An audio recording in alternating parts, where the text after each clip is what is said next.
So we just picked up a pair of cubs from Dunbar, West Virginia. So met a wonderful fella down there, and he's got some cool Gravely stuff too. And interesting enough, his dad helped set up the tooling, or maybe it's his grandpa, I'm sorry, I misspoke, grandpa helped set up the tooling in the original Gravely plant.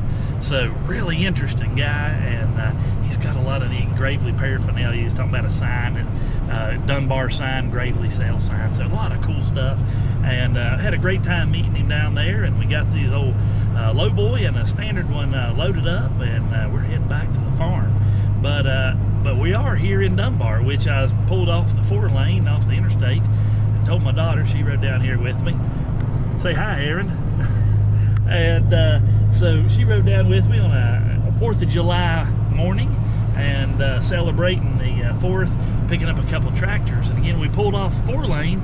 They saw the sign, "Welcome to Dunbar."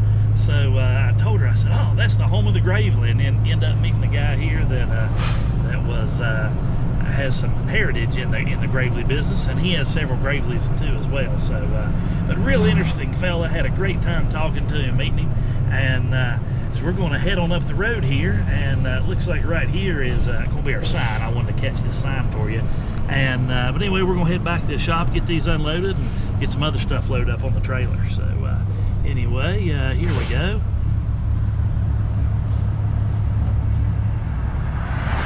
City of Dunbar, 1921. So good fun, good fun. We've had a wonderful day, and like I say, we're going to head on up the road. All right, so we made it back with the cubs here, and poor old truck needs a wash. But anyway, gotta tape the it was really the other side that was giving us the trouble. I didn't want it to flop off going down the road. But I'm pretty excited about this thing. It's got a good looking set of older Firestone 45-degree tires on it, and a really good looking set of the 3-rib Goodyears on the front. So we may mix and match these guys around, see how loose the steering is. Ooh, that feels good. Not too shabby. So looks good there. Again, nice 1-point fast hitch. Pretty excited to try that thing out. They do take a little bit different implement than a standard 1-point, so a little drop in. I might find something to go on that, and it's got a belt pulley on it over there for a not belt pulley. It is a pulley to run a V-belt for a prey mower or something. Anyway, this one is I think he said it was a 48. I haven't looked up the numbers yet, and that was up in the 50s, I think. Anyway, but anyway, full set of weights on this one, front and rear, so that's pretty exciting. And front set, which is pretty common on a fast hitch tractor to have front weights, and has a plow for 2-way plow. It's missing one of these pieces right here, which I was looking at that as far as for duplicating. It's not going to be hard to duplicate that, so I think we can make that little piece, because we've got a set of 2-way plows back there, the frames and the moldboards. So I need to get the little piece that this would be flipped around, and this is where that goes up and down. It mounts up in here to set the front of the plow. So, and of course the 2-way plows, the handles are already on the framework, so they just slip right up in here. So we might try to put the plow on this. And again, I want to he said both these ran in the last year or so, so that's pretty exciting too. But I've kind of gotten the one with a belly mower. You've seen the video for it on the orange one. If you haven't, you can go back and check it out, the orange Farmall Cub with the mower. But it's set out really wide, and I even said in that video, I really don't want to stretch those wheels in any, and they really need to be in for cultivating. And I was also needing this piece right here, so I was going to try to find one, but this tractor had it on there. So that is our rock shaft that lifts the plows up and down, and the cultivators up and down. Now there's still a T-bar, I think, that goes in right here, but again, I didn't have any of those pieces on the orange one. So again, I'll try to track that little piece down. And again, just another piece of the puzzle coming together to show you again, trying to put a video together to show you the difference in the Cub, and the smaller one row being the Cub, and the bigger one row versus being the Super A 100, 130, 140. Kind of give you some comparison in, if you don't have one already, what you should be looking for. And I've been tabulating some differences in there of things, pros and cons for both, and I've had some really good comments in there. So if you have any comments, thoughts of things of why one is better than the other, put them in the comments down there, and we'll be sure to check those out and pass those along. So anyway, again, pretty excited about this one. It's a shouldn't be too much. I don't know about the tires on the front.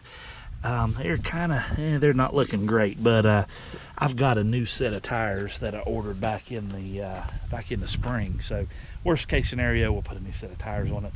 Best case scenario, they'll just pump up and hold air. But middle case scenario, maybe a tube. So we'll just kind of look at it and see how it all goes. I think those are an Armstrong brand tire. So, but anyway, like I say, really interesting tractors, and this was the side right here that was being trouble, so I didn't want to lose that going down the 4-lane.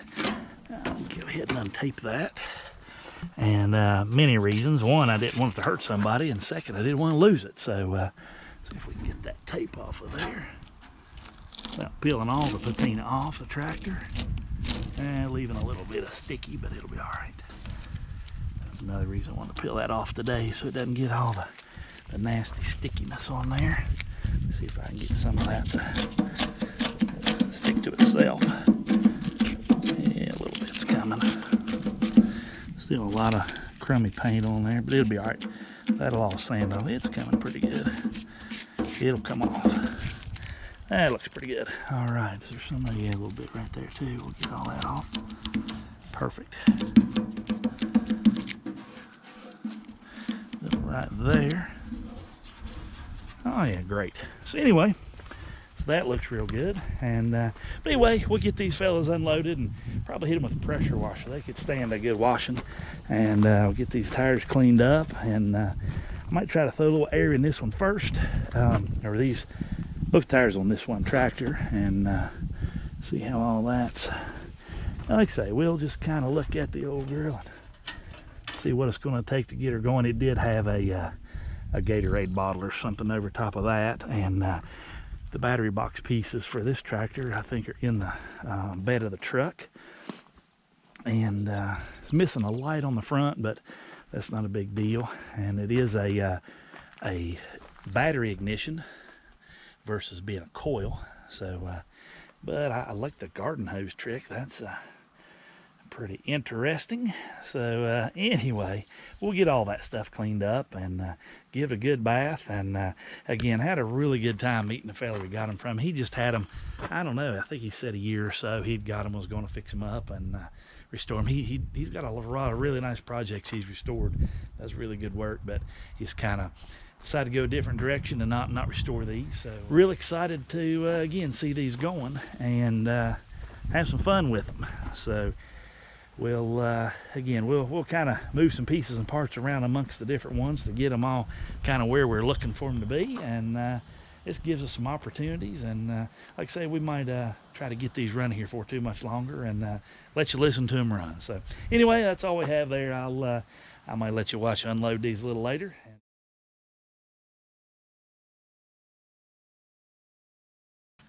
So how do we find out about these tractors? I think that's probably a question a lot of people have is, you know, how do you find machines and things along that line? And I guess the best thing is there's lots of ways. A lot of times I just kind of look through Facebook Marketplace. I'm not a big Facebook fan, but they do the Marketplace thing, and look around on there from time to time. If you've got a couple minutes, kind of look through stuff. And then a lot of times just word of mouth. I'll you know, somebody says, hey, I've got some tractors I'm looking to sell, or implements, different things, Jeeps, you know how it is, just whatever. And but people hear that you buy things, and they'll come find you sometimes. So that's another way. And this is kind of a combination. So these two. It's pretty funny. I was at my in-laws. They had a big 4th of July get-together on Saturday, and I got a text from Waylon. He's one we actually got the Professional 8 Gravely from. So you back and check that video out. So hey, Waylon. But anyway, he sent me a text and said, hey, look at these. And so I immediately hopped on a marketplace and found the ad, and messaged with the gentleman that had them, and got everything worked out and everything, you know, time set and all that stuff to go get them, all that taken care of. And it seemed like, I don't know, probably 20 minutes later, Bill from over at the boys' home, he helps Pastor Cochran. They all work together over there, and they farm with a 140 they picked up this spring. So hey to you guys too. But Bill and Pastor Cochran, they do a lot of work with potatoes and corn and things like that, and they have the young men there getting them involved with that, and they do sawmilling too, a lot of fun stuff there. But I got a text from him, same picture. It's like, wow, that's pretty cool. So anyway, so I messaged him, you know, that I've been talking to the guy and worked out a deal, and so it's pretty exciting. But I do appreciate those guys always hopping on there, and these both of them, or they watch these videos too. So again, hi to all of you. But anyway, there's a lot of but that's how we find them, and we just kind of they turn up, and you know, it's and again, it seems like my poor wife, bless her heart, she's pretty good to put up with him on this stuff. But sometimes there'll be runs, I guess. You know, she'll say, "My goodness, you're getting a lot of stuff in here lately," or "Wow, you're in one of those selling moods," and that's just kind of the way it works. And anybody that does this kind of stuff, you know what it's about. But a lot of times, you know, people be hunting stuff, and then it'll just be like bang, bang, bang, bang, you know, and then stuff's gone, and then you turn around, and then it's just like it seems like every day you're dragging something else in, and sometimes it takes spurts like there. For a while it was Gravely's. It seemed like every couple of days a Gravely was coming in, and then now it's these guys, and the 140 came in again Thursday. So it's kind of funny how all that stuff goes. And again, the 140 found it on Facebook. It was one of those marketplace deals. But anyway, that's kind of how we find some of the stuff, and to me it's fun. I enjoy it. I enjoy meeting the folks. Again, had a great time meeting the young man about the 140 from down there, and the gentleman about these two from today. Just, you know, and then those relationships you get with people that also farm them. They, you know, that are run them like the guys over at the boys' home. Just how, you know, they're, you know, trying to learn how to do stuff, and it's been a big, this channel has been a big help for that. Not only for the folks at school that we kind of started out for the kids there, and I use a lot of the timber stuff for them, and then a lot of the diesel repair stuff, and I've got a really cool video coming up of a Cummins engine running with no valve covers on it, one of the big 855s, and you can kind of watch all the valves work, and the injector rocker arm. I mean, it's just really neat, and those are things that I can't really do that every year for every group of kids, so I try to film that stuff, and then they can see it year after year after year, and then we can go on to do something else different and neat, and capture that in the memory of video, and then everybody can benefit. But again, so those guys, they that's where I guess we really started all this for. But I get so many questions from people in the community. You know, well, what about such and such tractor? Man, I'd love to do that, but it just works me to death. And you can say, well, hey, check this video out, and it'll kind of show you a little bit about doing it, or how to adjust something, or a neat attachment, or a neat.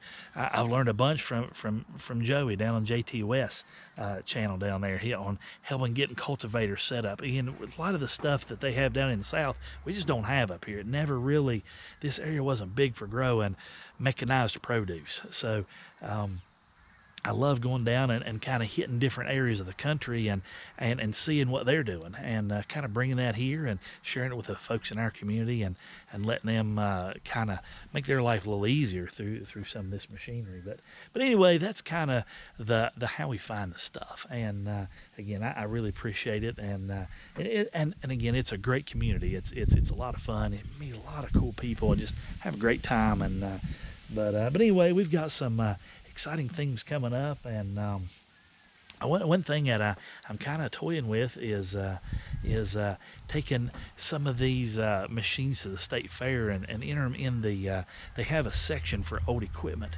and I'm really thinking, again, maybe leave in the comments there on this too, if you think it'll be a help. I'm thinking about maybe putting like one of these tractors there with hey, watch me work kind of thing, and it'd be showing a picture of the tractor doing the job, and maybe maybe a QR code. That's kind of what I'm thinking. And they could, you know, folks walk by and say, well, what in the world is this thing used for? Well, they could say, hey, here's somebody working this tractor, and you know, there's what it looks like with the attachment on it, and maybe they could snap it with their phone. Again, I don't know, and then watch a video of that happening. So maybe that's, I don't know, something on my brain that just kind of rattling around in there. Again, just kind of help other folks figure out a way to maybe produce more food on their own and in their own backyard. And because a lot of these tractors, you can find them really reasonable, and you know, of course, finding them is half the fun, and going and finding the attachments and things like that, and then learning with others. And you know, I get comments, you know, through text and things all the time of, hey, what do you think about this, or what do we need to do to adjust this right? And look, here's some of my favorites. Look at these potatoes. Another gentleman that watched these videos I went to high school with, Minot, over in next county over, man, he sent me a picture of the most beautiful potato patch you ever saw, all done with the Farmall 140 that he bought back about a year or so ago. So it's really exciting, and he's been gathering up rolling cultivators and disc killers and scratchers and just all kinds of stuff. So it's really been a great thing for his family. He's had a family's all working together on that stuff, and it's just been a lot of fun. So, but again, I don't know, I'm kind of thinking about doing that, and maybe that will help people see that. I understand a lot of people just kind of collect these to collect them and stock them in a building, and hey, if that's what you like, nothing wrong with that. But I really, you know, I've got several stacked in a building. I kind of call that my parts department, just to keep the others alive. But getting out and using them, and they're amazing little workhorses, and you can get so much more work done in such a small amount of time and effort.